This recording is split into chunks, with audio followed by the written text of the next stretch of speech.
We falsely think of our country as a democracy when it has evolved into a mediaocracy, where a media that is supposed to check political abuse is part of the political abuse. These commercial entities now vie with the government for authority over our lives. They are not a healthy counterweight to government. They are as big as or bigger than government, and they work closely with government. The most powerful special interest in Washington today is the media, because not only do they give money and lobby and do all the things that industries do in Washington and companies do, but they of course control whether or not a politician's mug gets on the tube. Now that's power. That's the ultimate power in a political realm, is controlling perceptions.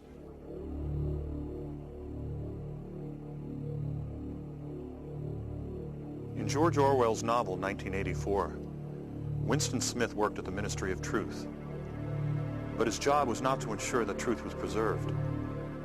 Quite the contrary. His job was to alter past news stories so that the version of the truth given by the ruling elite, the party, was never contradicted.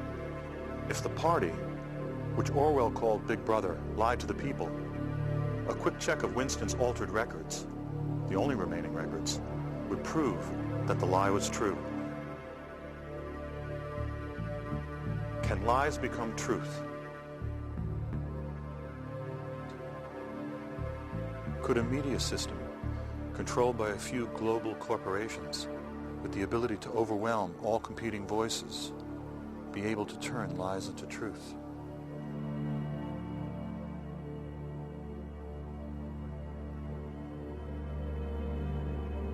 These corporations are not answerable to the people.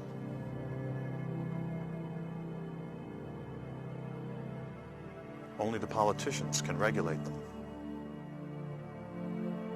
Could corporations possibly buy politicians with campaign contributions? Contributions so large that the politicians would allow unregulated corporations to go about their business of eliminating less powerful voices until only one voice remained. One truth. This documentary actually started 20 years ago when I was in graduate film school. It was around the time of the hostage crisis. It seemed to me at the time that the way the news was being covered was changing, and that this was typified by Rupert Murdoch's New York Post. So I went and I interviewed the editor of the New York Post on video, very primitive video. Do you think that you people increase public panic sometimes about shortages? Is it possible? Yeah, yes. I think that's where that's where the panic starts, through the media coverage, through newspaper coverage, television coverage. Do you think that the New York Post tells the true story? Well, sometimes you cannot depend on the media. I think what they create is they create, like gas, you can create a panic, right? New York is a tough town. Can be very abrasive. And I'm not a great believer in adding to anyone's anxieties. Peter Mitchellmore was quite candid with me that day. Later I found out why. Are you leaving? Yes, go on. I became rather incompatible with the newspaper. The paper's fine, it's selling well, but it's not my kind of newspaper anymore. That's it. That day in 1980, we spoke about the hostages and the new phenomenon of the never-ending story. They were finally released the day Reagan was inaugurated. I didn't think anything of this coincidence at the time. 20 years later, a series of extraordinary events took place.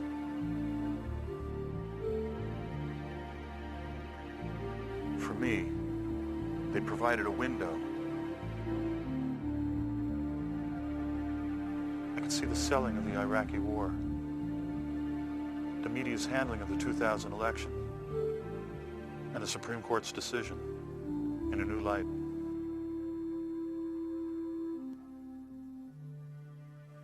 The question became whether there was a pattern in the way stories are covered and then dropped. Had it become easier to purposely manipulate the news? Were they not covering certain stories on purpose? Meanwhile, over the years, I had descended into the third world of independent film.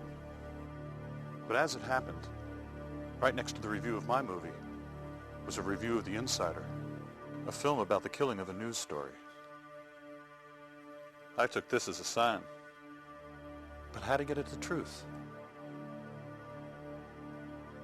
I read about a man named Charles Lewis, an ex-60 Minutes producer who had created a unique nonpartisan news organization. The Center for Public Integrity broke the Clinton-Lincoln bedroom scandal. He had also done a report on George W. Bush's SEC violations for inside trading. In the 60s, 3 in 4 Americans trusted their government. Today, it's 1 in 4 Americans trust the government.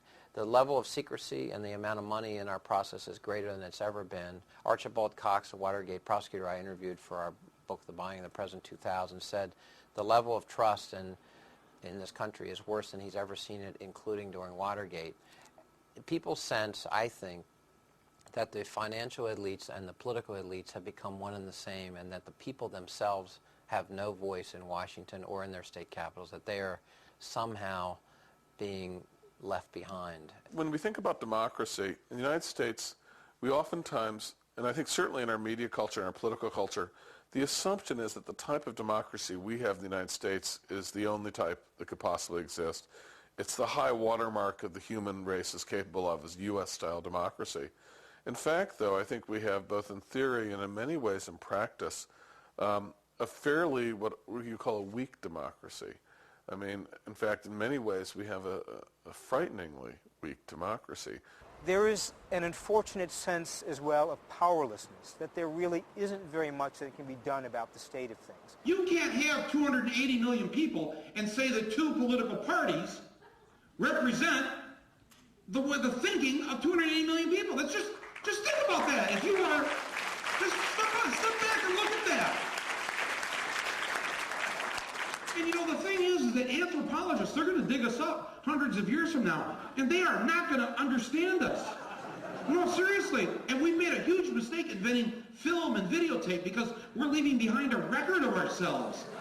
We have a situation in which a significant percentage of the population doesn't vote, doesn't care about the issues, is tuned out entirely, is what we call depoliticized. In fact, we have a rate of depoliticization in the United States that must make a tyrant, like in Indonesia, envious. They say, how can I get one of these vegged out populations? The top 1% that controlled 90% of the wealth had 2 major political parties doing their bidding for them. And the other 99% had no political party on the ballot representing them, and no representation in Congress representing them. And yet that 99% ran around waving little flags going, we're free! We're free! We live in a democracy! Woohoo! Oh, we're going to look like assholes. No, seriously, folks. We got to leave a note behind and explain our actions. We have more instant access to information as consumers and as citizens than we've ever had in the history of the country. That does not necessarily mean we're better informed. And that's a fascinating irony by itself. There's an apposite quote from Dr. Goebbels.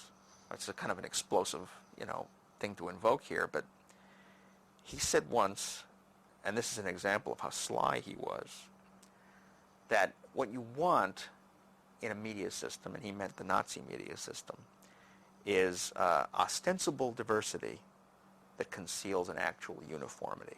The truth of the matter is that increasingly what we see, what we hear, and what we read is being controlled by fewer and fewer large multinational corporations. People don't appreciate this. In the last days of the Soviet Union, you had dozens of newspapers, dozens of magazines, all kinds of radio and television stations. The only problem is that all of that media was controlled by the Communist Party of the Soviet Union or the government of the Soviet Union. We are moving in that direction. There is an illusion of choice that's maintained when you can have 100 channels on your cable system, and how many movies did the studios release a year now?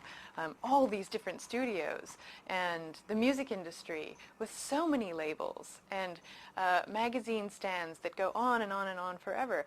Well, the owners are a handful, 5, 6 different companies.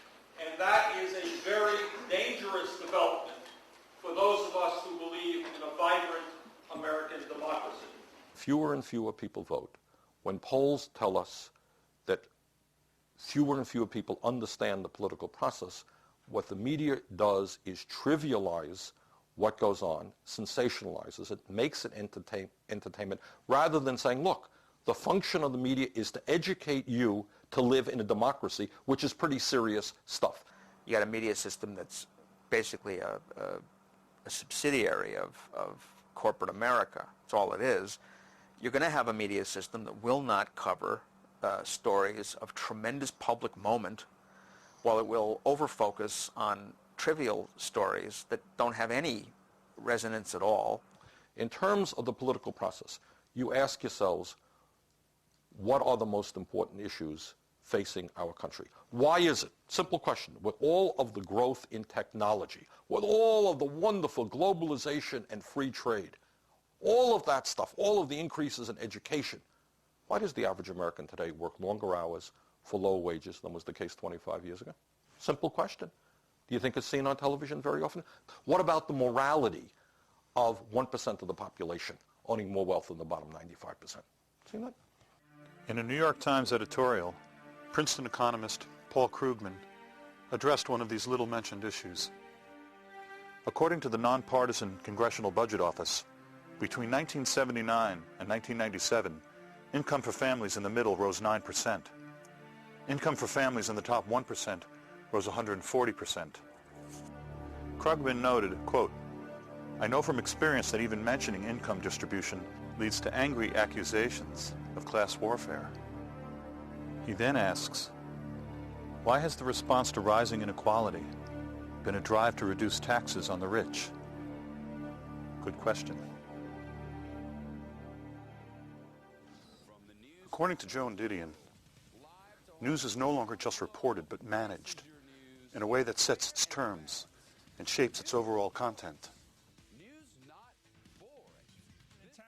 Has the mainstream media become an anti-democratic force in the United States? What you want to say is, if you have a self-governing society, a democratic society, what does that society need from its journalism? I mean, what are the attributes you need to have from your journalism, from your media system to produce so that people can govern their own lives effectively? And I think there are 2 or 3 things that jump out at you if you study the matter at all. And they're really not debated. One, you need a really hard watchdog. You need a journalism that keeps track of people in power and people who want to be in power. Hitler says in Mein Kampf that the people's power of forgetting is enormous. This is the case with mass society, right? You have to have a healthy media system in order to counteract that natural tendency. You've got to have that, because then people will be sufficiently roused by the notion of having to protect their interests to pay attention. Otherwise, if it's just a spectacle, if it's just a bunch of razzle-dazzle and bullshit, people will naturally, forget about it in a couple of days. And that's the pickle that Americans tend to be in. A CNN Gallup poll conducted in March 2003 found that 51% of the American people thought Saddam Hussein was personally responsible for the September 11th attack. Why did they think that? Forget about forgetting. They don't know. They don't know. I picked up my local paper today. Yesterday there was a vote in the House of Representatives which would have provided, which passed, which would, if it carries into law, provide hundreds of billions of dollars in tax breaks to a handful of families in this country. Wasn't mentioned in the newspaper. The repeal of the estate tax. Half of the benefits of that repeal will go to the richest 1/10 of 1% of the population. All of the benefits will go to the wealthiest 2% of the families in America. You got that? 98% of the families do not pay 1 nickel in estate tax. I walked down the street a couple of months ago. Guy goes up and he says, Bernie, I'm really angry at you. You know, why are you angry? I've got $20,000 in the bank, and I want to leave my money to my kids, and why are you stopping me from doing that? $20,000. This guy's not going to pay 1 penny in estate tax. People don't know that. So what they do is they poll. They got very good pollsters, and you play off the general ignorance of the population. People don't know much. Death tax sounds pretty good. Everybody who dies, you got to pay a huge tax to the federal government. Not true. We put the death tax on the road to extinction. The death tax is a bad tax. And yet that 99% ran around waving little flags going, we're free! We're free! We live in democracy! Woohoo!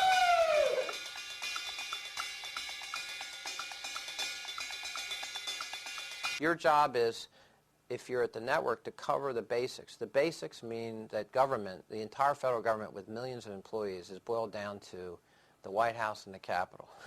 You have a reporter at each place, and they're on every night.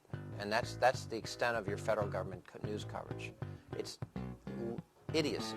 Shocking. It's shocking and it's pathetic. And so you can have an SNL scandal that goes on for years and no one notices because that's an obscure, now defunct agency called the Federal Home Loan Bank Board. Well, how many reporters do you think are down there covering that? Hardly any. If a member of Congress gets an appropriation for $58,000 in order to put some funding into a house or something or into something in his community, it's liable to make the front pages. Congressman Jones gets pork, $58,000 for this stupid project, headlines. But when you spend hundreds of billions of dollars, it is more likely that the hundreds of billions will not be covered than the $58,000. How did journalism get this way? To remove controversy from story selection. So you can't be yelled at for why did you put this in the front page and didn't cover some other story. There becomes a tremendous reliance upon official sources as the basis of legitimate journalism. This was a new thing. You know, in 1875, if the governor said something wacky, a newspaper editor would say, I'm not going to cover that, it was stupid. Newspapers, they don't invent stories. They go to people, experts in this country, for their opinions on what's coming down or not coming down. It means those people in power, political power especially, but also business power, are sort of the assignment editors of journalism. What they want to talk about becomes news. If they agree that they don't want to debate something, like the CIA, it's virtually impossible for a journalist to introduce that as a story. If the media had been on the job during the 2000 election, for example, if they had reported what was actually going on and reported it with all due emphasis and repetitiousness, kept on the story day after day. I don't mean the occasional piece on page 10 of the New York Times. I mean appropriate coverage where you follow the scandal. If that had happened, Bush Cheney wouldn't be in the White House today because they weren't elected. They stole the election. The range of inquiry by journalists was strictly determined by what the official sources were saying. In this case, the Gore campaign and the Republicans, the Bush campaign. And journalists basically, their credible journalism volleyed between these two positions. Now, the problem with that was very simple. The two sides were playing by very different rules, very different game plans. On one side, you had the Republicans, and they were committed to winning this election no matter what. Principle be damned. They were taking power, period. That underscored everything they did. So there was no commitment to being principled whatsoever.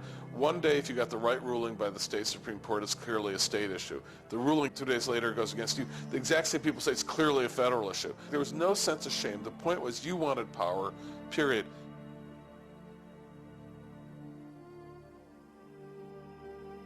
And it was an extraordinary propaganda effort by the right because you couldn't even find a Republican dog catcher in Idaho who would disagree. Everyone barked out the exact same line every day.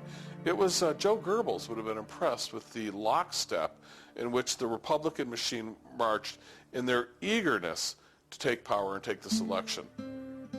The problem was for those of us who just think whoever gets the most votes should win and wanted a fair election, the journalism didn't reflect that interest. It was a prisoner of that range of debate, and therefore it played directly into the hands of the Republicans.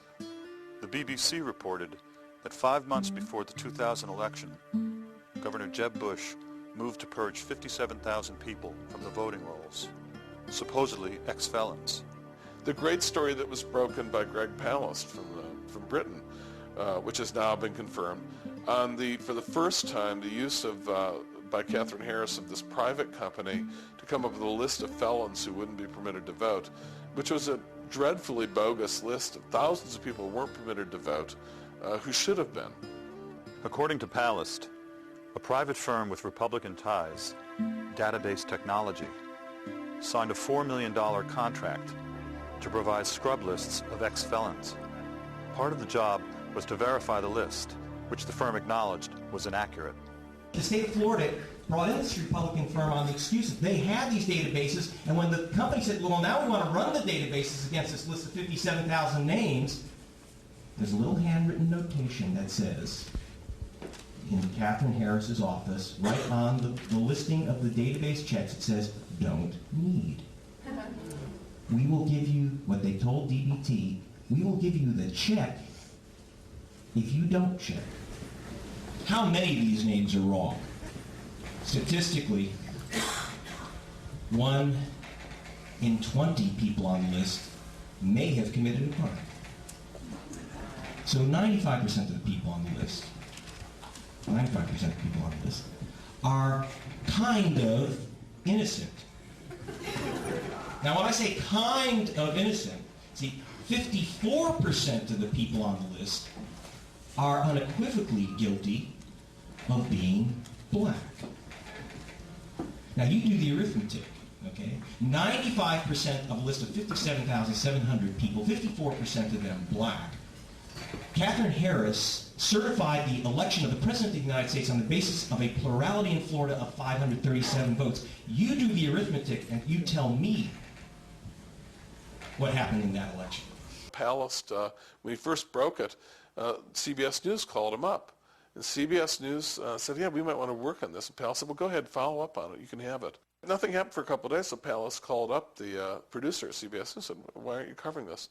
And the producer said, and I'm paraphrasing, well, we called up Governor Jeb Bush's office, and he said that it wasn't true. It didn't check out, so we're not going to go with it.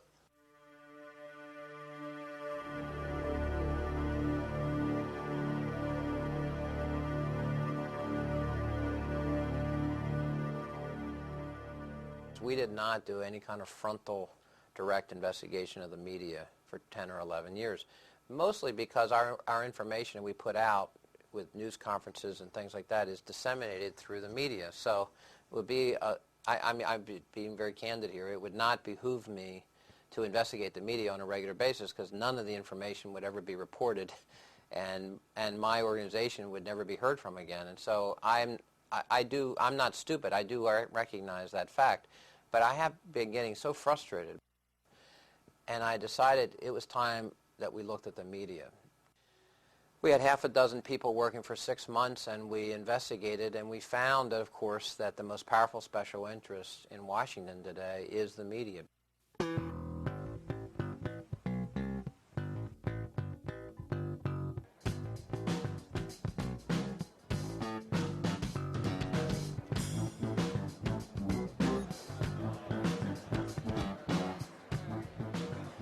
Lobbyists hire placeholders. These people line up first thing in the morning for spots in committee hearing rooms allocated to the public.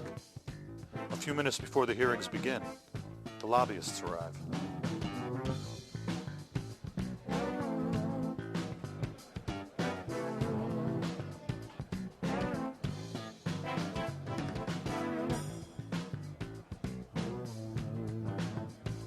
These guys have hundreds of lobbyists. They have nearly 300 lobbyists, paid lobbyists, and they're giving away tens of millions of dollars in campaign contributions, and they control whether or not a politician ever gets on the air all over America. That's power. Being successful lobbying at the FCC or Congress is as important to the bottom line as producing a movie that's a big hit. I mean, it's every bit as important. It's more important. That's basically stealing stuff from government is the key. And this is where the media companies are extremely successful because they, unlike any other corporate lobby, have one thing going for them the others don't. They actually control the means by which the public can actually learn about these debates. You can imagine Exxon would love to have owned the media, or Philip Morris, so that any debate over cigarettes has to go through them. They took members of Congress on 315 all-expense-paid trips around the world.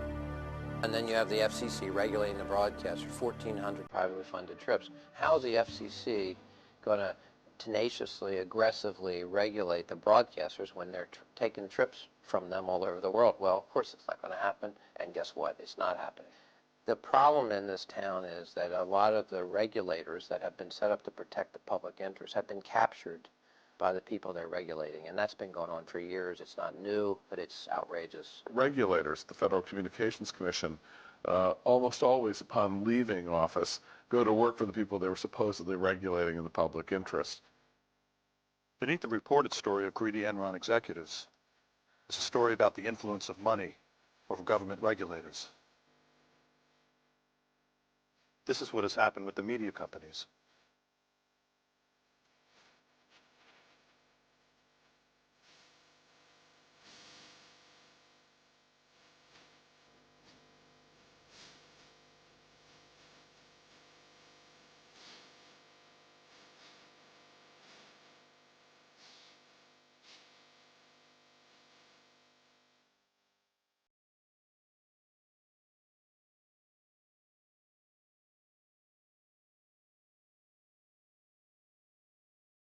Rupert Murdoch. You all know Rupert? Right. Rupert is one of the smartest and most dangerous people in this country. Rupert Murdoch is the primary owner of the News Corporation. In the United States, he owns the Fox News network. But Murdoch's media empire is global. Among his many holdings is a satellite TV service in partnership with the Chinese. Just as he gave a huge book deal to Newt Gingrich, Murdoch gave the supreme Chinese leader's daughter a book contract to write a biography of her father. Well, if I'm going to get my book published in your capitalist society, I have to find a capitalist to publish it. 不管他是不是梅多先生属下的一个出版社。 Regardless of whether it's one of Mr. Murdoch's companies or not. The nature of what used to be considered a bribe has morphed into a quid pro quo, an indirect payment, and it's legal. We have massive problems with what I call legal corruption all over America, where the system has been gamed by various powerful interests, and it's all disclosed, of course. Of course, no one reads it, and the media doesn't generally report it. Don't get me started. And so this is a wink and nod exercise with rampant corruption, and the American people kind of actually, in a very interesting way, viscerally understand that things are corrupt. I was a producer at 60 Minutes and worked in network television for 11 years, ABC and CBS, 60 Minutes, and I was an investigative reporter for those places. And I quit one day. My story led the show. I quit because the idea of everything being simplified down to good guys and bad guys and, the formulaic infotainment thing was getting a little old for me. I decided that I didn't want anybody telling me what to investigate, and I was going to decide myself what to investigate, and I was going to take as long as I needed, not 2 weeks, to solve a 20-year-old unsolved murder. Today, we're up to 35 people. It's, knock on wood, been very exciting, but that's how I got here. So. You have this contracting of ambition about what should be covered and what the public has a right to know about. The price of power in Washington, who really makes money and who really benefits from the decisions. What will pass for investigative reporting is though someone may get a hold of an early report from some committee that's about to come out, or an inspector general's report that's going to castigate the secretary of this or that. And so you'll breathlessly go on the air and, you'll say ABC News has learned or whatever the network is, and you'll be out of breath, and it's all exciting. You're holding up a report, and it'll look like the faceless minions that comprise the network, hundreds of them out there ferreting information out for you to serve the public. It's a complete bunkum, of course. It's not happening at all.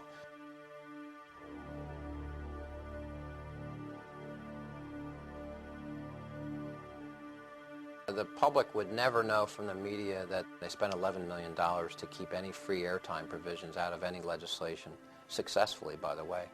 Edward Fritz, head of the National Association of Broadcasters, called free airtime for candidates unconstitutional and an infringement on the broadcasters' free speech rights. You have reached the stage in American politics, and I'm not kidding you, where the issue is not a debate over ideas. You have a point of view, I have a point of view. Who should that person support? That's what democracy is about. The issue is whether ideas at all matter. You look like a nice fellow. Nice wife. You have any kids? Yeah, two. Okay. Why wouldn't I want to vote for you? One of the strange things about it is that politics is now presented in terms of politicians and not politics. I don't think the media are interested in politics. They're interested in politicians, which is a wholly different subject. Media corporations don't cover the news when it comes to politics anymore. The political news coverage in 2000 was half what it was in 96. 96 was half what it was in 92. The third leading source of revenue for the media today, broadcast media, happens to be political ads. So if you're a politician, the only way you get heard is with ads. In 1981, the media was getting $80 million from political campaigns for ads. Today, the last campaign, they got $1 billion. That's why you've got to have millions of dollars to run for office as a politician. You're either a millionaire, you're able to raise large sums of money all day, dollar for dollars, and that's who goes into politics. And you are complicit in this system. You're not going to rock the boat. You know, 98% of those who run for Congress, who run again, get elected, get reelected. We have a 98% return rate in Congress. Are you aware of this? You know, I looked up the statistic. The old Soviet Politburo had a 92% return rate. All right? They actually have more turnover than we have in the U.S. Congress. Is that just the most embarrassing thought? Why do we do this? We've got to change these laws. We grant these monopoly rights to TV stations. They don't pay a penny to the people for getting these monopoly rights to TV frequencies. Then they turn around and sell time on the public property and make billions of dollars and destroy our political system. All the while, they pay off the politicians themselves to keep getting these monopoly rights. The corruption here is dreadful. The public is really at a loss. What do you do about that exactly? I'm not quite sure. I mean, they're probably, in a perfect world, there should be a citizens movement about this. People should be marching in the streets. I mean, in some ways, we should be as angry about what's happened to our media as the Russians ought to be about what happened to their media. Now, that would be seen as heresy inside the networks. How dare you? We covered stories all the time last week. Look at this story. Look at that story. They would take issue with what I just said. They'd probably call you un-American. They would call me un-American and a bomb thrower, and I probably won't be on any of their airwaves anymore after this interview. 10 years ago, 50 companies ran the media in America. Now it's down to 5 to 7. Tonight, as I came down here, NPR was reporting on decisions that the FCC, under the control of Michael Powell, son of Colin Powell, who when asked about whether or not there was a digital divide in the world said, "I'm more worried about the Mercedes divide. I'd like to have one, but I can't afford it." That's the commissioner of the FCC, who is about to lift all the ownership caps on big media companies, and an issue that is not covered in the media. Michael Powell was actually quoted as saying that he has no idea what the public interest is. The oppressor here is regulation. He actually said that.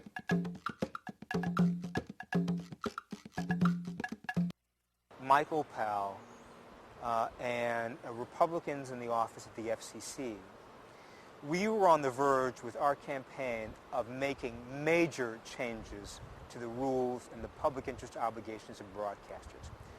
The Federal Communications Commission had proposed rules that we pushed in this campaign. I mean, that hundreds of Americans in small communities, in large communities, pushed. We were going to get rules that would make local broadcasters much more accountable to their interests. Those rules were proposed once Bill Kennard was out of office and Michael Powell was in office.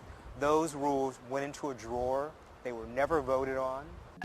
Starting with Ronald Reagan, The holy grail of deregulation has been sold to the public, and the news media has largely ignored its disastrous results. Once the Reagan administration was done, there were more rules, but they called it deregulation. It's almost this Orwellian use of language where you create new rules, but the rules change because they benefit industry, and you call it deregulation. And you say deregulation, and people feel that's good because people like deregulation. People like fewer rules. They like, depending on simpler, cleaner, old Western rules.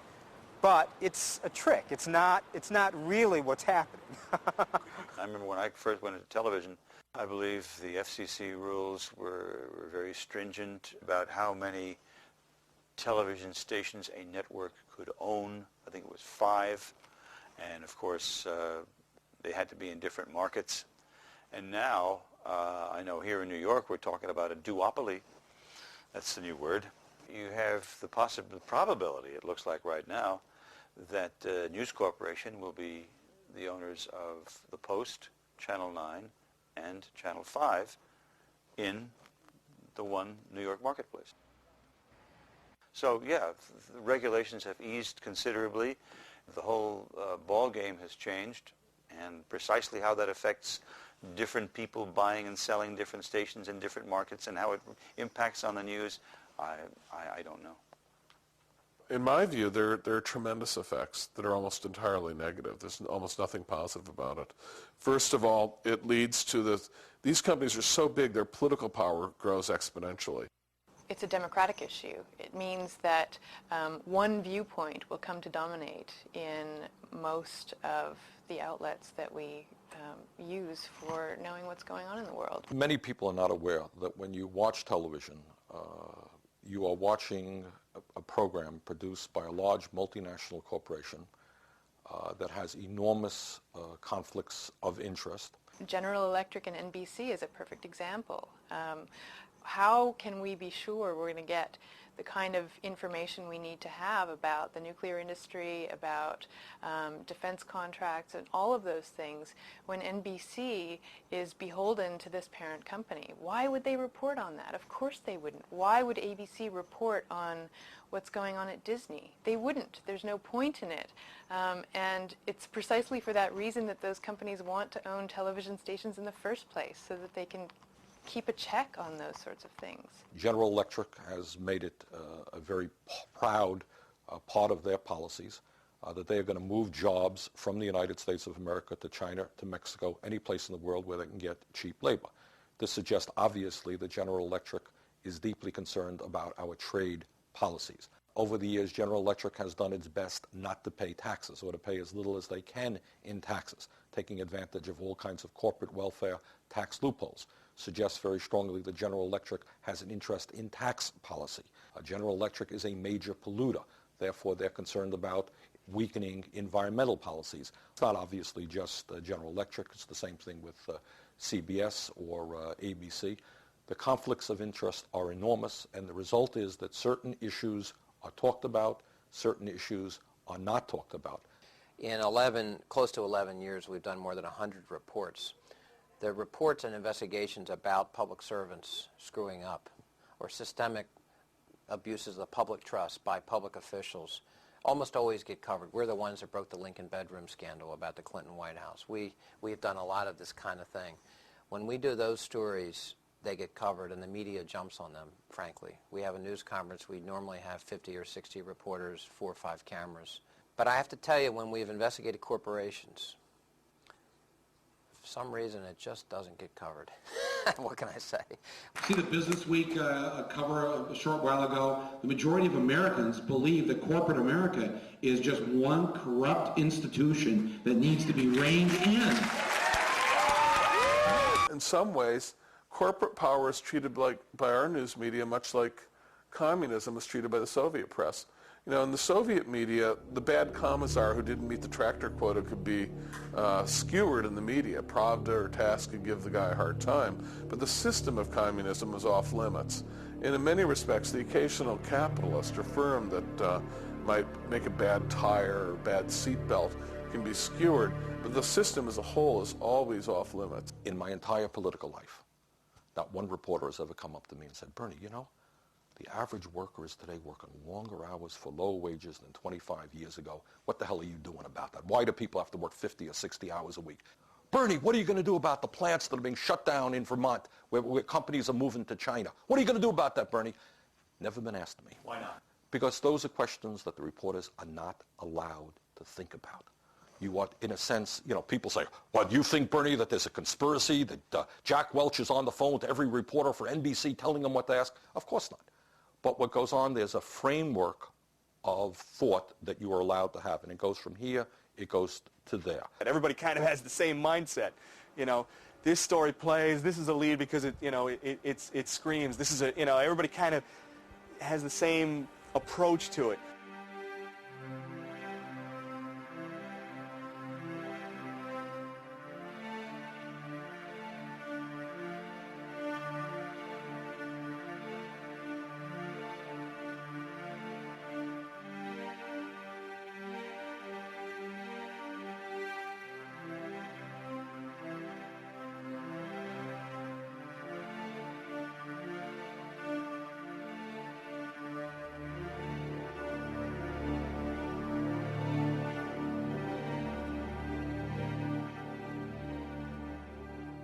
Everybody knows about Enron and how the guys at the top managed to cash out very handsomely while preventing the pensioners from withdrawing their money in time to prevent complete ruin, financial ruin. Well, I mean, there's a history behind this, you know. George Bush, who is, of course, a good friend of Kenneth Lay, cashed out in exactly the same way, you know, as a major shareholder in Harkin. According to the Center for Public Integrity, George Bush served on the Harkin Energy's board and was able to realize a huge profit of $848,000 by selling his stock in the corporation. Harkin had concealed its losses by selling some of the firm's assets to a group of insiders and declaring a profit. Shortly after he sold, the stock price plummeted. He reported the sale to the SEC 34 weeks late. Bush was on the audit committee and the restructuring committee. He claimed he didn't know. I propose some tough new standards for corporate reform. Like you all, I took a look out there and saw a problem. And the problem was we had some folks who were trying to fudge the numbers. We had some people who decided they weren't going to tell the truth when it came to their assets and liabilities. The Harkin inside trading story was reported by the Center for Public Integrity 7 months before the presidential election, but the mainstream media chose not to report the story. This represents a kind of insider trading. It's obviously epidemic at the top. In the 2000 election campaign, the mainstream news media hinted that Al Gore was a liar. At the same time, the press ignored or glossed over serious questions about George Bush. From repeated allegations that he had gone AWOL to inside trading. Is there a connection between Bush's avowed policy to completely deregulate big media and their see no evil news coverage? Call it a coincidence.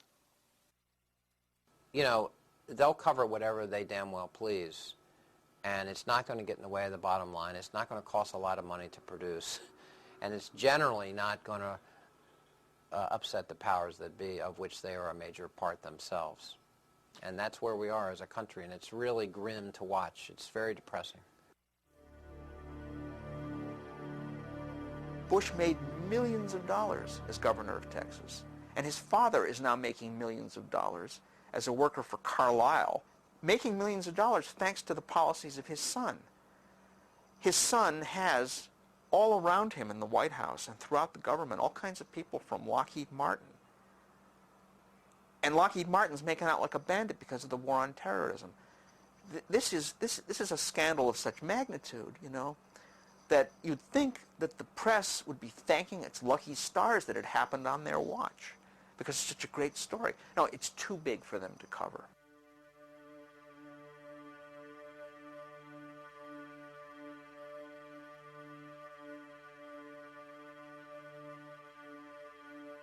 We know what to do with someone caught misappropriating funds.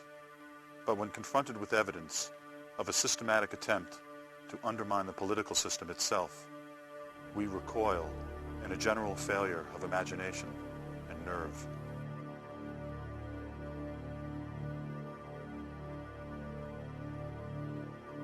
Gary Sick, an American diplomat, wrote a book called The October Surprise, in which he argued that the Reagan team seems to have basically meddled in the situation to make sure that the hostages didn't get released before Election Day. Gary Sick was a member of the Carter administration and on the staff of the National Security Council from August 1976 to April 1981. According to Mr. Sick's congressional testimony, quote, "In the course of hundreds of interviews in the U.S., Europe, and the Middle East, I have been told repeatedly that individuals associated with the Reagan-Bush campaign of 1980 met secretly with Iranian officials to delay the release of the American hostages until after the presidential election. For this favor, Iran was rewarded with a substantial supply of arms from Israel." End quote. According to Mr. Sick, low-level intelligence operatives and arms dealers are no Boy Scouts. End quote. Their accounts were not identical, but on the central facts, they were remarkably consistent. Because of my past government experience, I knew about certain events that could not possibly be known to most of the sources. Yet their stories confirm these facts. Again, quoting Gary Sick, "From October 15th to October 20th, 1980, events came to a head in a series of meetings in Paris. Accounts of these meetings vary. There is, however, widespread agreement on a number of points. 1. William Casey, Reagan's campaign manager, was a key participant. 2. Iranian representatives agreed that the hostages would not be released prior to the presidential election on November 4th. 3. In return, Israel would serve as a conduit for arms and spare parts to Iran." Quote, "At least 5 of the sources who said they were in Paris in connection with these meetings insist that George Bush was present for at least one meeting. 3 sources say they saw him there. Former President George Bush denied being in Paris." According to Sick, immediately after the Paris meetings, things began to happen. Iran publicly shifted its position in the negotiations with the Carter administration, disclaiming any further interest in receiving military equipment. Again, according to Sick, between October 21st and October 23rd, Israel sent a plane load of F-4 fighter aircraft tires to Iran in contravention of the U.S. boycott and without informing Washington. There was a congressional investigation into this claim eventually. It was grossly inadequate. It was a real whitewash. A lot of questions were never even entertained, much less answered. In 1991, a congressional committee led by Democratic Congressman Lee Hamilton declared there to be no credible evidence linking Reagan's team with a delay in the hostages' release. In 2 contemporaneous magazine articles, charges of an October surprise were discounted. According to Mr. Sick, quote, "After listening to the evidence, one of the former hostages I spoke with said simply, 'I don't want to believe it. It's too painful to think about.'" Whatever the truth of the October surprise may be, what is undeniable is that the story is a career graveyard for journalists seeking to work in the corporate mainstream. If you read what the hostages themselves had to say later in their various reminiscences of the experience, and you read some of the press coverage in depth, you find that the Iranians who were guarding the hostages had their stopwatches out. I mean, they were waiting for a particular moment to let those hostages run into the field of vision of the photographers who were all there waiting to take their picture. Do you agree with this statement? Whatever is regularly broadcast is the definition of what is news. Or do you have another definition? That is a good question because, yeah, I mean, if it happens but you don't hear about it, did it happen?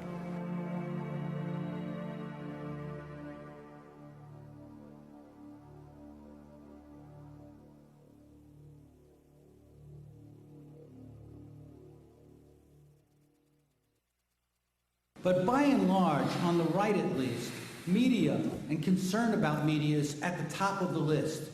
Republicans and the right wing mobilize, they organize, they train people to be in the media. Right-wing foundations spend money on media programs. They fund and subsidize a media presence to create an environment friendly to the views of a real minority in our country by actual numbers. In 1971, Lewis Powell, a corporate lawyer, was 2 months from being nominated to the Supreme Court by President Nixon. He wrote a memorandum expressing his concerns about how consumer activists and progressives were infecting the general population with an anti-corporate bias. This treatise circulated among a number of wealthy industrialists. One of them was Joseph Coors, who in 1972 provided initial financing of $250,000 for the Heritage Foundation. So began the neoconservative movement to influence the media. What we've seen since the mid-1970s is that all the great conservative foundations devoted almost all their money to ideological warfare. So much of journalism depends on who the source of the story is. And so you've seen the creation of these foundations or institutes in Washington, like the American Enterprise Institute, the Heritage Foundation, the Cato Institute, that basically are extraordinarily well-funded groups. Reclusive billionaire Richard Mellon Scaife funds many of the right-wing think tanks. He also underwrote the Arkansas Project, a 4-year multi-million-dollar effort to investigate President Clinton. What has happened is resident fellows at the think tanks are paid to create rationales for predetermined economic and political positions, much like it was done in the old Soviet Union. The truth of the matter is that billions of dollars are being spent to convince the public that their interests and those of the corporations are the same.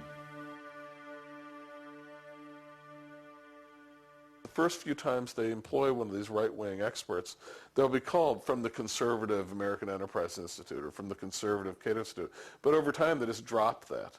And pretty soon it's just from the Cato Institute. And pretty soon it's just analysts. If you're a source and you can have someone weigh in on trade deals, on Supreme Court appointments, on tax bills, giving your perspective, if you've got a series of people who sound like they know what they're talking about of all sorts of degrees, you can really influence the news. Powell singled out commercial TV and the judiciary as areas to influence. TV because it shapes people's minds. The judiciary because many crucial decisions are made by the courts. We have always had an unrealistic view of our judiciary.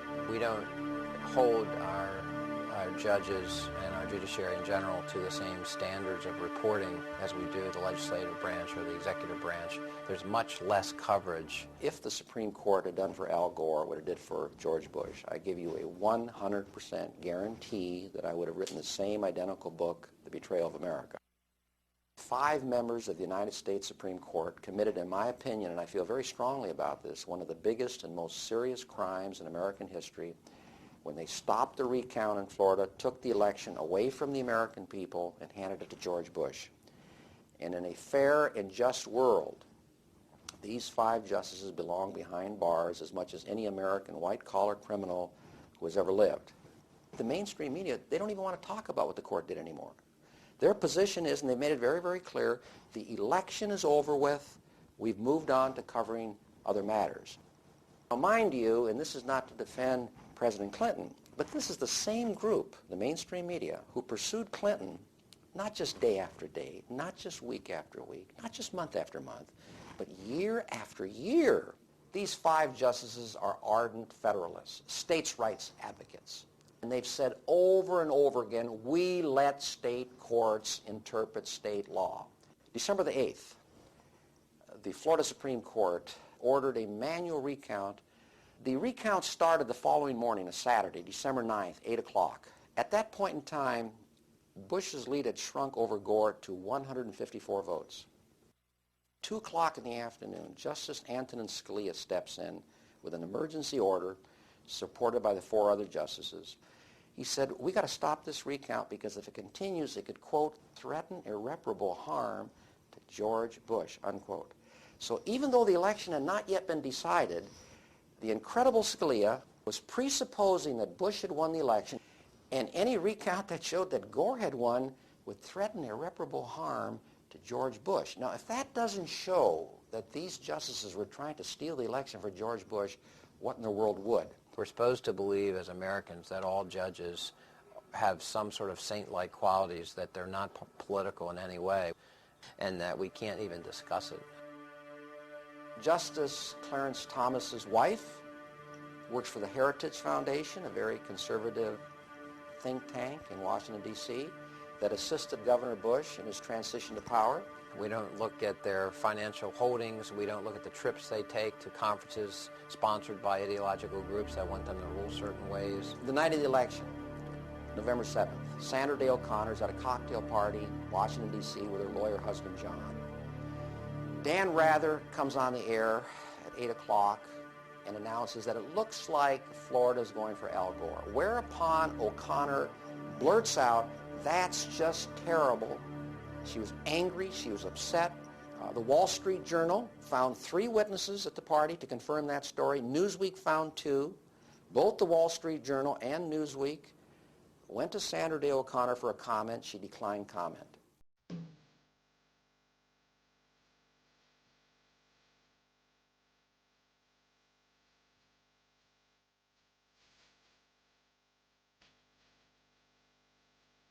Eugene Scalia is widely considered to be one of the most qualified lawyers ever nominated to the post. The ties that bind Scalia and Bush's lawyer Ted Olson, who argued before the Supreme Court, come together in the Federalist Society, a judicial group with close ties to corporately funded think tanks. Society members like Judge Santel, in turn, reject media regulation. Conservative judges have ruled that constraining the reach of media corporations violates their free speech rights. If you read the First Amendment, there's no question but that free speech rights are rights that belong to citizens. They're individual rights. They're our rights. In the 70s, we started to get this new idea of commercial free speech. This is a very, very peculiar notion, commercial free speech. Because what it does is it casts corporations, corporate entities as persons, which they're not. I mean, they're not people. You can't find their graves anywhere, unfortunately. The First Amendment has been warped so that we understand it now as a way to essentially allow people who own media license to do whatever they want to do with the media that they own, with the property that they buy. The First Amendment becomes a barrier to understanding our responsibilities in a democracy. Free speech, when you're talking about the media, it's just a fundamentally disproportionate right. My speech is equal to and as free as the speech of AOL Time Warner when they have this platform of access to the world that, I'm one person. Somehow, the freedom to inform the general public has become the exclusive right of media corporations. Giving them free speech rights was a perverse move. And in fact, it was the kind of thing that conservatives, rock-ribbed conservatives, had ruled out, as recently as the 40s. During the Clinton administration in 1996, behind closed doors, the rules of the airwaves were rewritten. In radio, all regulation was literally thrown out. Small independent stations were bought up. Localism disappeared. Companies like Clear Channel went from owning a few stations to owning over 1,100 and dominating whole markets. But something else happened. Under Reagan, in 1987, the Fairness Doctrine was eliminated. Radio and TV stations were no longer required to air opposing viewpoints. This is partially responsible for the rise of right-wing radio. all the time, from coast to coast. The vice chairman of Clear Channel is Tom Hicks. In 1998, Mr. Hicks purchased the Texas Rangers baseball team in a deal that made President Bush a multimillionaire. Clear Channel banned Dixie Chick songs because the lead singer criticized the president on the run-up to the war. A famous middle-aged rock and roller called me last week to thank me for speaking out against the war, only to go on to tell me that he could not speak himself because he fears repercussions from Clear Channel. They promote our concert appearances, he said. They own most of the stations that play our music. I can't come out against this war. Why didn't we find out more about that bill before it was passed? Well, because who's going to report on it? The media? According to Bill Moyers, during the Senate debate, Senator John McCain said, "You will not see this story on any television or hear it on any radio broadcast." Altogether, the three major network news shows aired a sum total of only 19 minutes of coverage on the Telecommunications Act over the course of 9 months. When a consumer group called the Consumer Federation of America got some money from the long-distance phone companies, who were also, for their own different reasons, opposed to the bill, they tried to buy a 30-second spot on CNN saying that this concentration of power in the hands of a few companies would cause cable TV rates to go through the roof and phone rates to go up, and CNN would not even accept their money. They wouldn't even let a consumer group, a dissenting group, buy their way in to the story. Each time a new communications technology has emerged, a few companies soon gain total control over it. Will this happen with the Internet? Well, up until now, the Internet has been governed by a system requiring open access.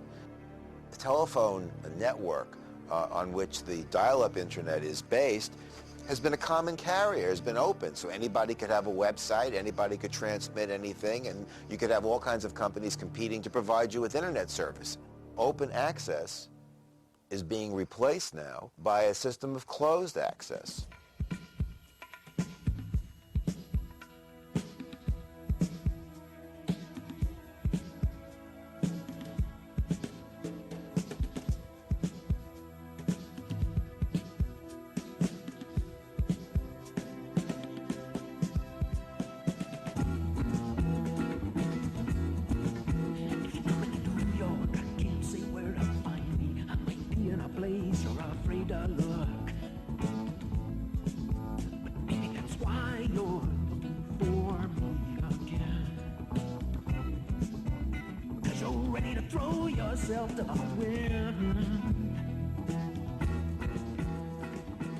So companies like AOL Time Warner and Comcast and Paul Allen's Charter, they're opposed to any kind of open access rules. They say, we want to control Internet delivery.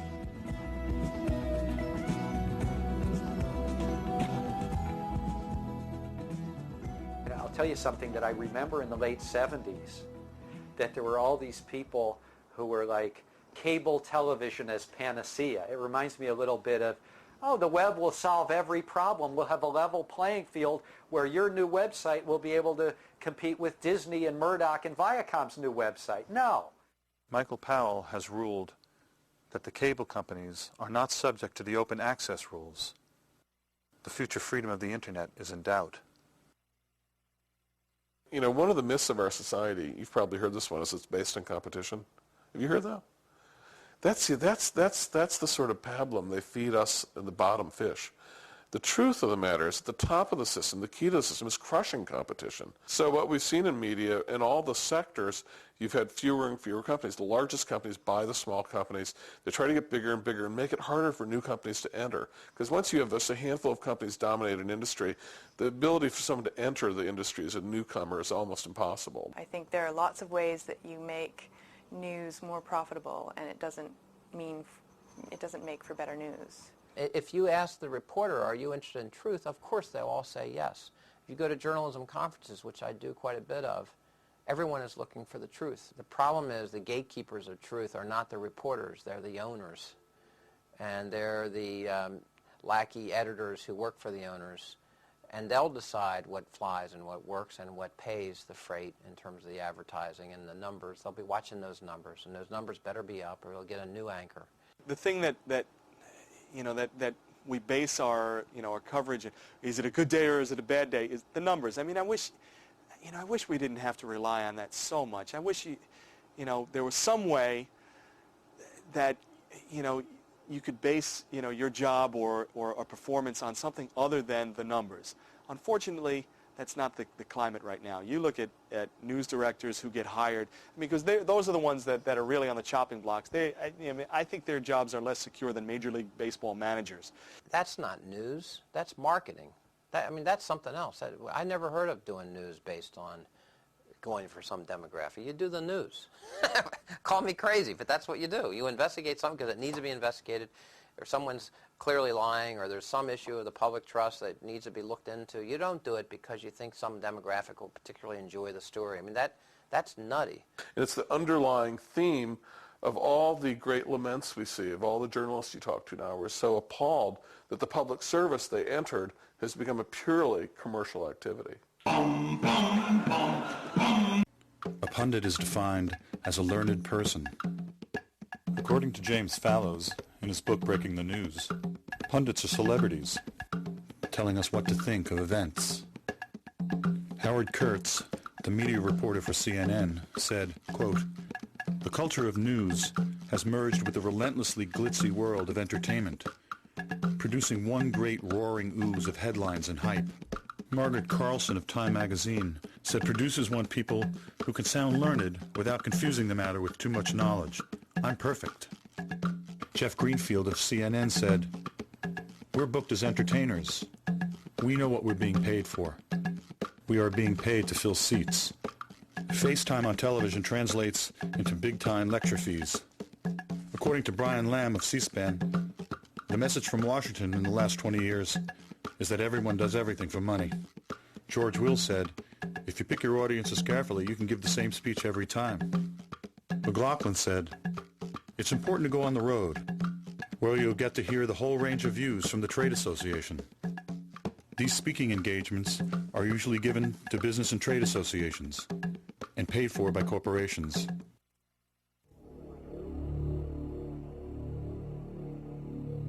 It's the whole essence now, almost, of selling some sort of regressive policy, like getting rid of Social Security or environmental regulations, is to dress it up in some name to suggest just the opposite. So if you're going to try to get rid of environmental regulations, you call your group Save the Environment. That's the name of the group that's trying to get rid of the regulations. When Reagan vetoed the Fairness Doctrine, he said it was inconsistent with the tradition of independent journalism. It's what Orwell would call the politically euphemistic language that is used by everyone, by politicians, but also by news anchors. We live in an era now where media has become so used to accepting the spin and accepting the structures that they are given that they don't cover news anymore. Can lies pose as truth? Winston had a friend at the Ministry of Truth named Syme, who was sure that they could. His job was to eliminate words. The aim was to narrow the range of thought by eliminating words that make real thought possible. There would only be good and evil. Everything that Big Brother represented was good. Everything that opposed Big Brother was evil. As Syme explained to Winston, the whole climate of thought will be different. There will be no thought as we understand it now. Orthodoxy means not thinking. One of these days, thought Winston, Syme will be vaporized. He sees too clearly and speaks too plainly. One day he will disappear. You heard that 175,000 votes were not counted in the state of Florida. But it's not like everybody's vote counted or was not counted the same. The number of votes not counted was in direct proportion, county to county, to the black population of the county. So how could it be that, for example, in Gadsden County, 52% of the population is black and 1 out of 8 votes was not counted? 1 out of 8. Whereas in white counties like Citrus, almost all white, only 1 in 200 ballots was voided. How did this happen? And I go down to Florida. I go to Leon County. We're all looking at chads, the guys looking at the hang of chads and all that, and they make it sound like it's this big mysterious deal checking the ballots in Florida. A big hunk of Florida votes by paper ballot, which is read by machine. If you ever took like the SAT and used those number 2 pencils, you stick it in the machine, they read. It's an optical reader. So they had a practice voting machine set up in a supervisor's office in Tallahassee. And so I took out my pretend ballot, and I voted for Nader, and I voted for Buchanan. And I stuck the Buchanan-Nader ballot into the voting machine. And it came back. I stuck it in again. Came back. I said, okay, wait. I'm trying to vote here, and it won't take my ballot. He said, of course not. You marked it for 2 candidates.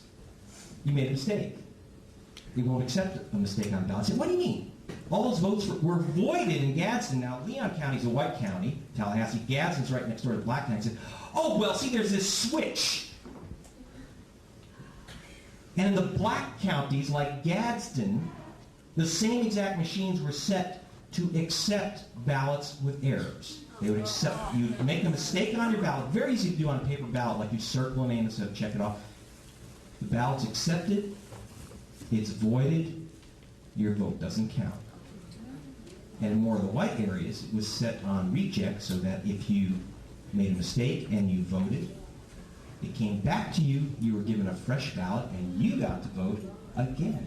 And the losers in this were the American people, whatever your political views, because we all have a right to have the person who actually won the election take power. We all have the right to there be a fair count. Helen Thomas, Dean of the White House Reporters, was quoted as saying that Bush is the worst president she has covered, the worst president ever. At President Bush's pre-war news conference, for the first time in 40 years, Helen Thomas was not allowed to ask a question. She had disappeared. A chill wind is blowing in this nation. A message is being sent through the White House and its allies in talk radio and Clear Channel and Cooperstown. If you oppose this administration, there can and will be ramifications.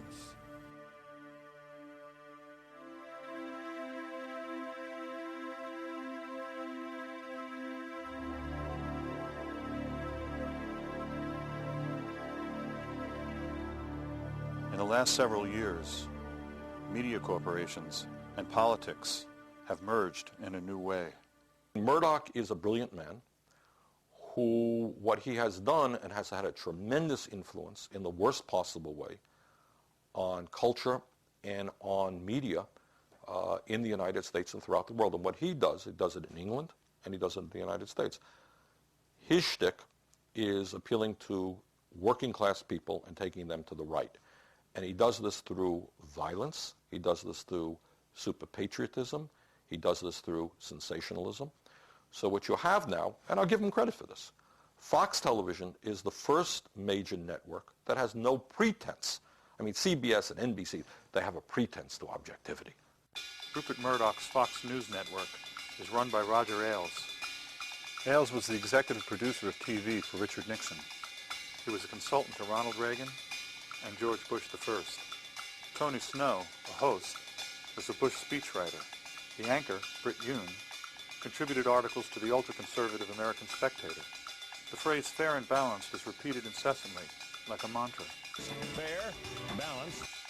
Goebbels said, if you repeat a lie often enough, people will believe it. All of their talk shows are controlled by extreme right-wing Republicans. And it is a front for the right wing of the Republican Party. John Ellis, the head of Fox's election desk, Jeb and George W. Bush's first cousin. And it's notable that on election night, the first network to declare that George W. Bush had won the presidency of the United States was Fox. And it was John Ellis who made the calculation and the determination that they should make that call. But it's not only Fox. At GE, the wall between journalism and politics was also broken. According to the Reuters news service, former General Electric chairman Jack Welch came into the NBC studio and insisted that the race be called for fellow Republican George Bush. All the while, an NBC in-house taping system was recording Welch in the studio that night. NBC refused to turn over the tape despite repeated requests from Congressman Henry Waxman. NBC President Andrew Lack claimed turning over the tape would infringe on the editorial process. Waxman replied, "Mr. Welch is not a journalist." And we now know the studies show pretty clearly, as they understood, they lost the vote. If there had been a fair vote, they would have been out of power. Calling the election for George Bush that night set the tone for any recount scenarios.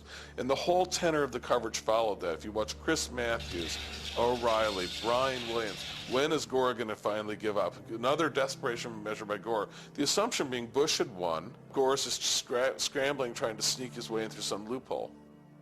The irony is that as the corporate news media has moved to the right, charges of a liberal bias have become pervasive. This impression was created because the Republicans have an arsenal of on-air pundits, adept at polarizing opinion and ridiculing anyone who disagrees. And they can rely on Murdoch-owned media assets. Some stories disappear, others are repeated endlessly. Murdoch, in turn, gets his deregulation. A conservative pundit, Bill Salmon, has written a book about Al Gore's attempt to steal the election. I find out that the party launching his book will be full of lobbyists and pundits and decide to go videotape them.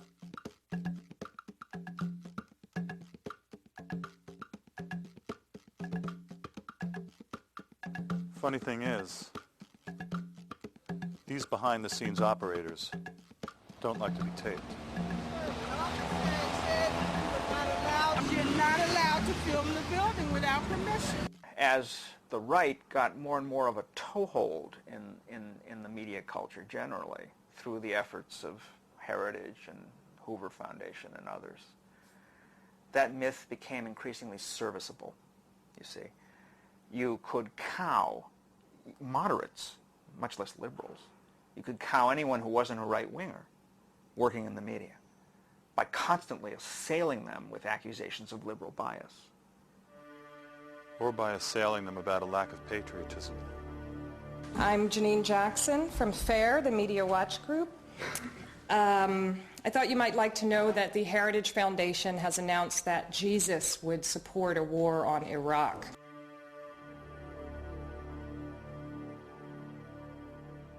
The argument is no longer made that news media are hard on Republicans and easy on Teddy Kennedy and Ralph Nader. That's not the argument. That argument is so ludicrous as it doesn't even pass the giggle test. The argument now simply redefines left-right entirely in ways that drop out core issues of class, core issues of corporate power. The media does not discuss the growing, inequity between the rich and the poor and the disappearance of the middle class. I could go on and on and on. There is no evidence whatsoever for the claim that there's a liberal bias in the media. It's based entirely on a stereotypic view of the reporters themselves, many of whom may be liberals. Probably they're centrists by now.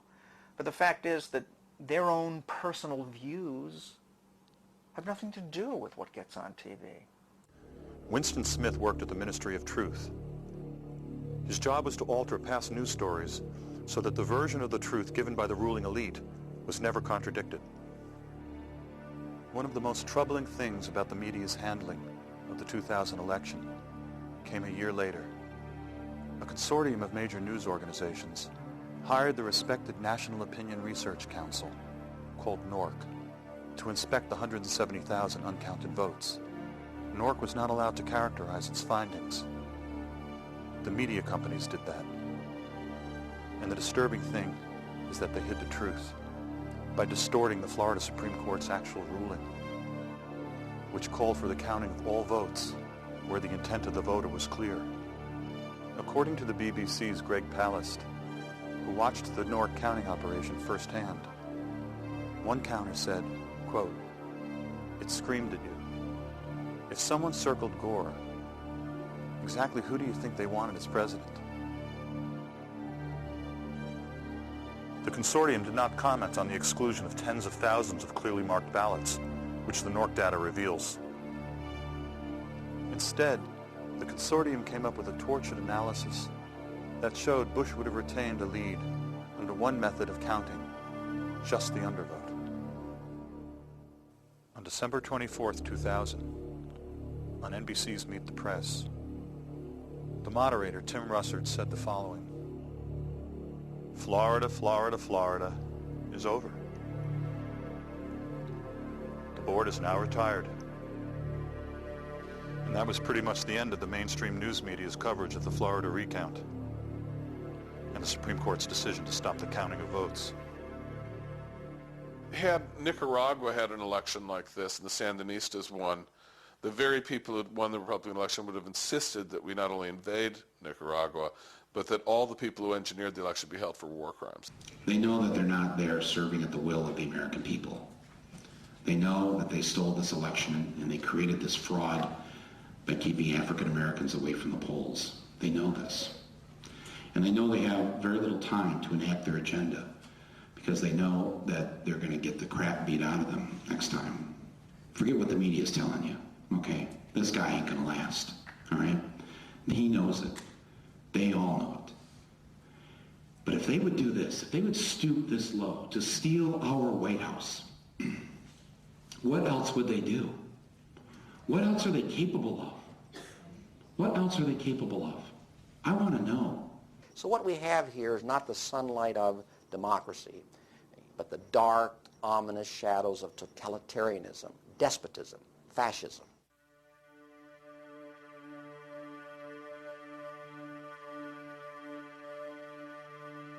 In a curious footnote, over the next 2 years, the Voter News Service, which had called Florida for Al Gore, was to be revamped for the 2002 midterm elections. Suddenly, exit polls had become unreliable. Then, on election night 2002, they weren't used. There were vague statements by the mainstream news media. As it turns out, the major networks own the Voter News Service. My guess is that the Voter News Service got it right on election night when they called Florida for Al Gore. According to congressional testimony, at that time, the Voter News Service projected Gore winning Florida by 7.3%, the equivalent of more than 300,000 votes.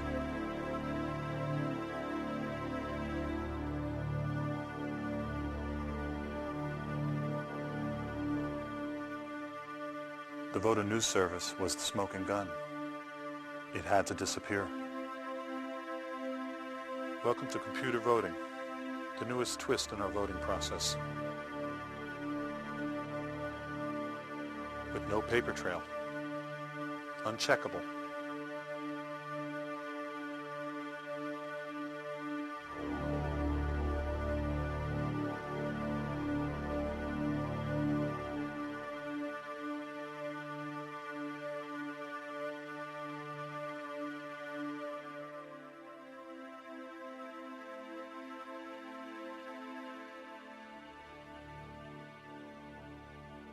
Of course, what everybody remembers is Big Brother. That's the cliche from 1984.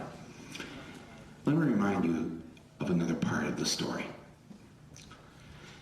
The leader realized that he needed the permanent war in order to frighten the people into giving up their rights. What happens when a group of people have unaccountable media power and can redefine the rules without being questioned? On September 25, 2002, as the United States moved toward war, relatives of the 9/11 victims spoke. This press conference was not on the evening news. My brother Jim Patorti worked on the 95th floor of the North Tower of the World Trade Center and lost his life on September 11th. And one of the hardest things I had to do was to tell my parents that they would not be seeing their oldest son again. No one victim of violence or war is less or more important than any other. So my brother, who was seen as a type of collateral damage in some fanatics' eyes, his death is no more or less important than the collateral damage of someone in Iraq or Afghanistan. It's a leveling commonality that we have with these people. And so for those people who are making decisions about leading us into this very dangerous era, they have an open invitation. They can come to my house over the holidays. My brother's birthday is right before Christmas. They can see what it's like to be around a family who's affected by war and terrorism. And we believe that this aggressive act, this unilateral act, will only inflame anti-Americanism that is already in the Middle East among Arab communities. It is a factor in leading fanatics to commit crimes against us like September 11th. And they're saying to America, look, don't use this as a basis to go to war. Without dissent, you no longer have a democracy. You have a dictatorship. And that's what we're getting from the White House. Oceania is at war with East Asia. Oceania has always been at war with East Asia. Well, in the novel, of course, Oceania has not always been at war with East Asia. In fact, Oceania and East Asia were allies against Eurasia. But it suits the purposes of the inter-party to make everybody think that the latest situation has always been the case. How is that any different from George W. Bush constantly mentioning the horrific fact that Saddam Hussein gassed his own people in 1988 at Halabja? How is it any different when at the time the U.S. actually had foreknowledge that he had chemical weapons, knew that he had gassed his own people, and did not protest back then? Saddam Hussein was a darling of the Reagan and Bush administrations. The thing that is most amazing to me is the lying that goes on today.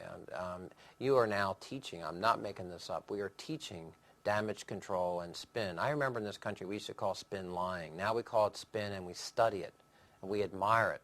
How to put out a line of bull and have it fly for more than 24 hours, and then they high-five each other because they beat the other side if it's another party or it's another candidate or it's another company, if it's one company with another with their annual report of their quarterly earnings or this or that. Public relations has overcome our whole society. It's all PR.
Commissioner Copps.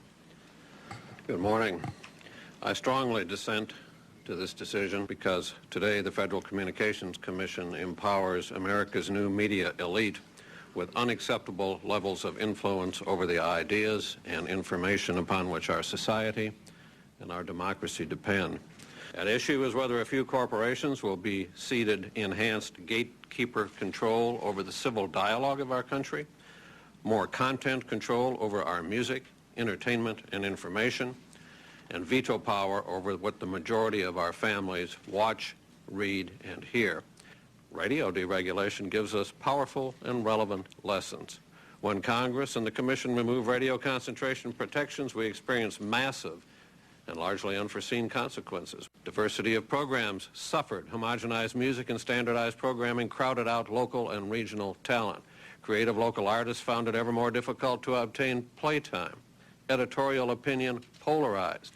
Competition in many towns became non-existent as a few companies brought up virtually every station in the market.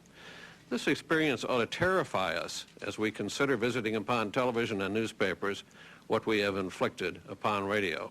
Concerns about the degradation of broadcast content do not justify government manipulation of consumer choice. Degradation is just an elitist way of saying programming that one does not like. The decision allows the giant media companies to buy up the remaining local newspaper and exert massive influence over a community by wielding 3 TV stations, 8 radio stations, the cable operator, plus the already monopolistic newspaper. The decision further allows the already massive television networks to buy up even more local TV stations so that they could control up to an unbelievable 80 or 90% of the national television audience. Where are the blessings of localism, diversity, and competition? I see centralization, not localism. I see uniformity, not diversity. I see monopoly and oligopoly, not competition. It would be anathema to the First Amendment to regulate media ownership in an effort to steer consumers towards other programming. 90% of the top cable channels are owned by the same giants that own the TV networks and the cable systems. More channels are great, but when they're all owned by the same people, cable doesn't advance localism, editorial diversity, and competition. And those who believe the internet alone will save us from this fate should realize that the dominating internet news sources are controlled by the same media giants who control radio, TV, newspapers, and cable. I refuse to pour 1 ounce of cement to support a structure that dictates to the American people what they should watch, listen to, or think. The public reaction against the proposed changes has been unlike anything the FCC has ever seen. Of the nearly 750,000 comments we have received, nearly all oppose increased media consolidation, over 99.9%.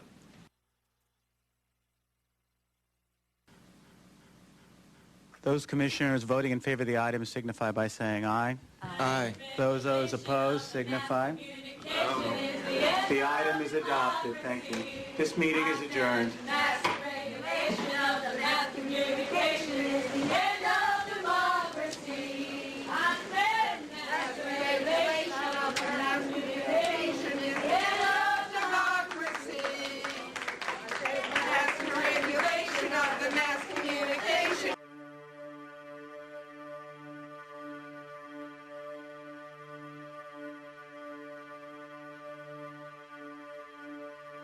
The list of well-recognized people and organizations who oppose all or part of the FCC's media ownership rules is one of the strangest lists of strange bedfellows you'll ever hear.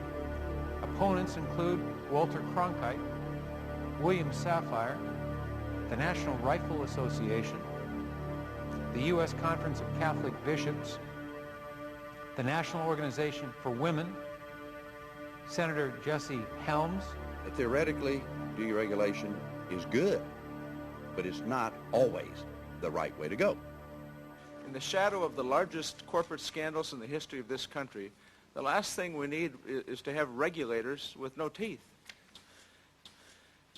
I believe it appears to me so evident that the big interests were served here at the expense of the public interest. Would you not agree with me that today those who most aggressively celebrate your decision are the biggest economic interests in broadcasting in this country? Are they not the ones that are celebrating your decision? I have no idea who's celebrating our decision. You really don't? Are you kidding me? You say they're modest changes. Clearly they're not modest changes when in nearly 200 cities, newspapers will be able to buy the television station. You say that it'll promote more competition. Nonsense. The evidence suggests that is simply not the case. You say that there will be few mergers and acquisitions. Of course, that stands logic on its head. And you say the court made us do it. The court didn't make you do it. I mean, this is the old joke in the movie, who are you going to believe, me or your own eyes? Commissioner Abernathy, you said that we were acting out of irrational fear instead of hard facts with respect to the issue of consolidation. Is there any evidence that you see with respect to consolidation, particularly with respect to radio in recent years, and also television, that would suggest we have an irrational fear of consolidation? What you have to balance here is you have to balance the First Amendment rights of the licensees against the rights of all the public to have diversity, localism, and competition.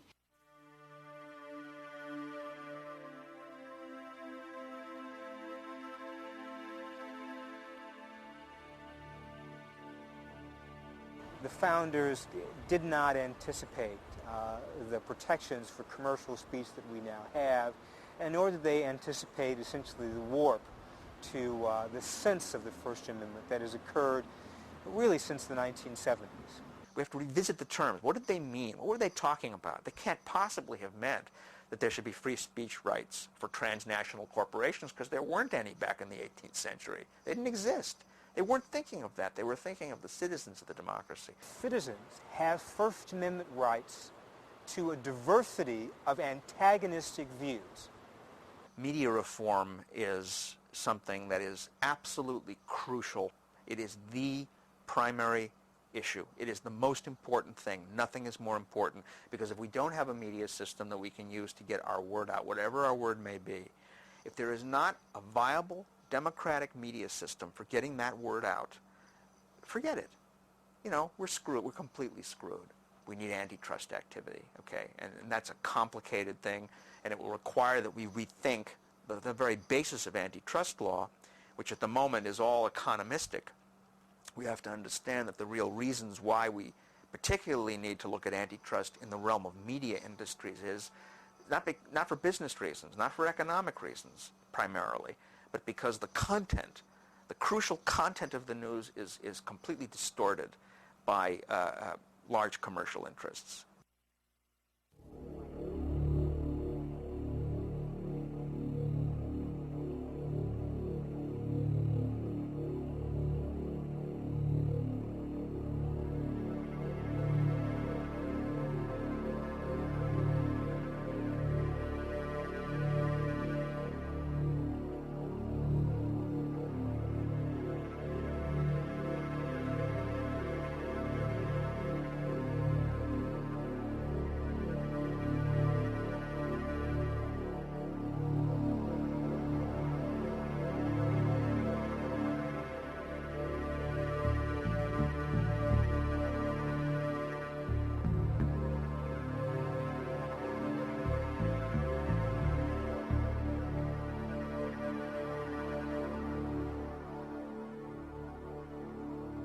Some reporters have compared George W. Bush to Ronald Reagan.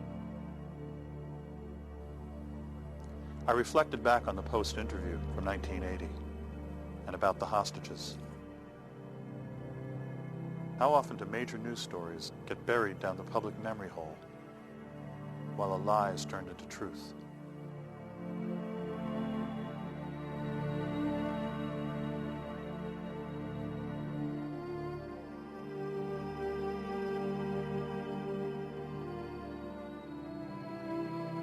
There's a window of opportunity now. Most governments, most countries have not figured out how to limit access to the internet, and they've not figured out, and powerful companies have not figured out how to block information that is inconvenient or unfriendly to them or that they don't like off of the internet, at least in this brief window that we have before they all figure it out.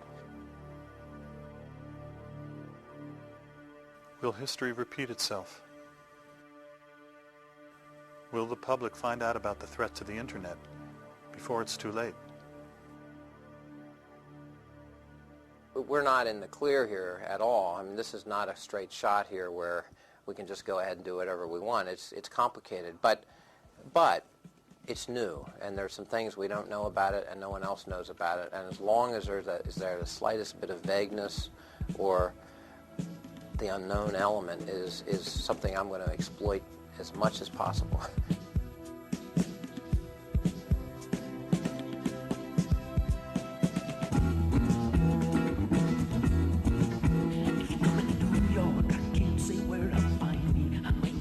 Place you're afraid of.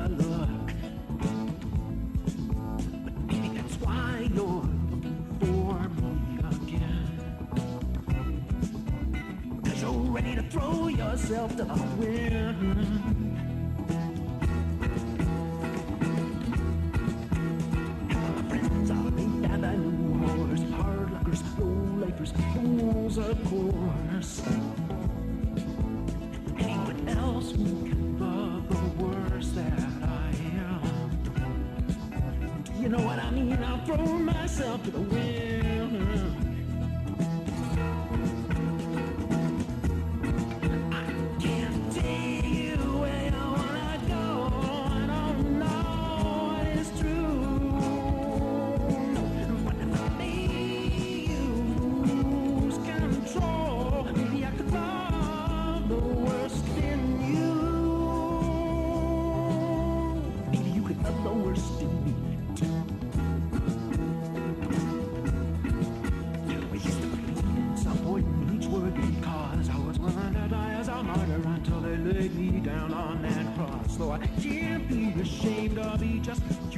It's not so easy to drop in, so I might as well throw myself to the wind.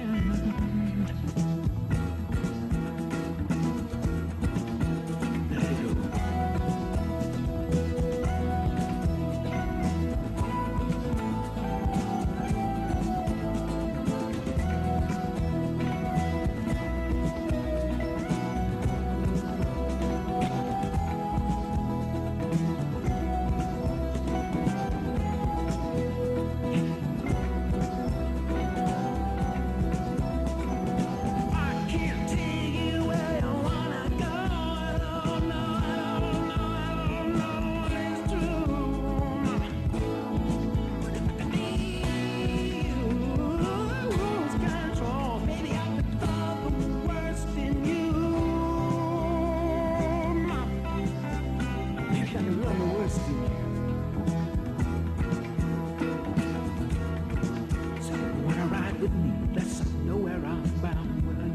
Like I'd get somewhere, but the world turned out to be round, and we're fools if we tried, cause we'd only end up where we started from again. So we might as well throw ourselves